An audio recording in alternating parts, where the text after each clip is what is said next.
kamēr mēs neiemācīsimies atzīt citu panākumus un priecāties par tiem, viss, ko mēs darām, vienkārši tiks nodzēsts. Visi tie mēģinājumi saņemt to, kas ir viņiem, šiem te bagātajiem, vienkārši tiks nodzēsti. Un kāpēc? Ļoti vienkārši.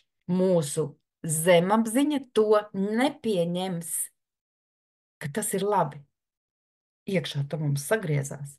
Nē, es to sargāšu, lai to tas nekādā gadījumā nebūtu. Kad tas notiek, mēs it kā redzam to, ko mēs gribam šajā pasaulē, ja?